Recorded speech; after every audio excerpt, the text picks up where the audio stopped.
talking about a shoe company today. Not that kind of shoe company. I mean, you got it right with the shirt. And shorts, but I don't know what the heck is on your foot. So you're saying that we can't go hiking in these? I don't think that's the greatest idea. Huh. Well, I thought Deckers being a footwear company means that I could wear, footwear. Interesting footwear. This market moves fast and wild, and the opportunities are all over the place to make great trades.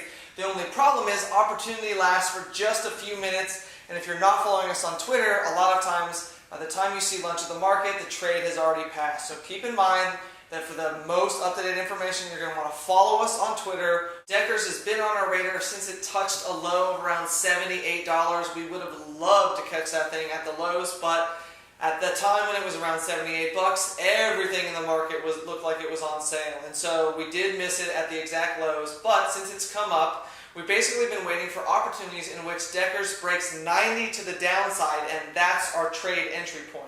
We pulled up a 20-day chart of Deckers, and every time the stock has tagged the 20-day moving average, it's bounced. So yesterday we got an opportunity down over $1 to get some 80, 85 Deckers mirror trades on, and then quickly the stock reversed, and then today on the open the stock gave us down another $1 share, but it lasted for just a moment. The Deckers August 80-85 mirror spread was good for about $2.40 today at the lows. The reason we like August is we should see strong earnings out of companies, which should basically lift all boats. We also went out to December and grabbed the 80-85 mirror trade in December for only $1.25. We love December because it's a seasonally strong period for retail, and obviously Deckers being a retail company and a very good one at that, we like the December 80-85 totally in the money mirror spread for $1.25. The stock's going to give you about a $6 cushion. It's trading right around $91 a share right now.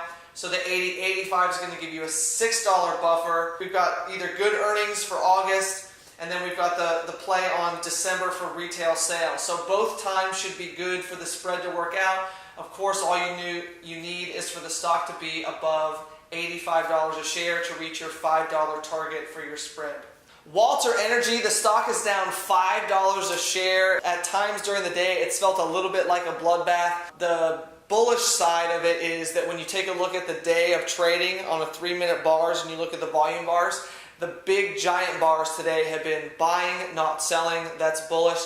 The other thing is that Walter Energy right now is kind of CEO list. There was a note out today on the downgrade. So interestingly enough, the downgrade pointed out that Walter Energy's ticker symbol WLT is now ripe for a takeover, and that the board of directors, in lieu of a CEO, would actually vote to sell the company to a hostile bidder. So there's a lot of talk in terms of takeover chatter for WLT. The forward PE on this stock is less than, it's a single-digit PE. And the PEG is about 0.27. It's extremely, extremely cheap on valuation, and the stock is down about $25 a share from the 52-week high. So the stock's been beat up. It's in a great sector, which is coal, energy, right? The super cycle. BTU's been in the news a lot recently. It bought back a stake, the remaining stake in one of its mines. It had sold a 5% stake. It bought that back, and the Mongolian project was just announced. So coal companies are really, the metrics for coal companies look extremely good. So this stock has been absolutely obliterated. There's a lot of things that are up in the air without a CEO, and so we like this opportunity to strike. We went after the July 105, 110 in the money mirror trade. We got that for under $4, which means that it's better than 20% rate of return. I think we picked it up for $365, which means that by expiration next Friday, right? It's only 7 trading days. We're going to go after a 35% rate of return. Hey, on this Walter Energy trade, unless you got nerves of steel, don't go anywhere near it. Seriously, I don't care how good the opportunity looks. If you can't take the heat, then get out of the kitchen. Finally, the S&P 500. It's no secret that we've been long SPY August puts. Why? Because of the debt ceiling. We want to maintain our long puts through the debt ceiling. Remember, that's the August 2nd deadline. So even though those puts have been obliterated ever since the lows, and we probably had a great opportunity to offload those things at the bottom, what we really want is to get them for free. And so we've been selling puts against our long August puts on different expirations along the calendar. That way we reduce the cost basis of our long puts, essentially get them for free. And then either A, the debt ceiling.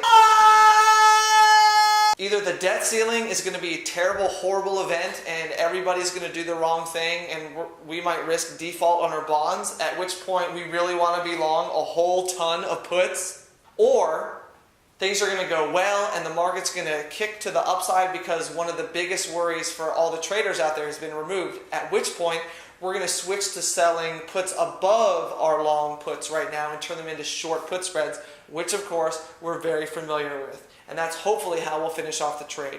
All right, thanks for joining us again today on Lunch at the Market. Don't forget, for the best, most up-to-date information, follow us on Twitter.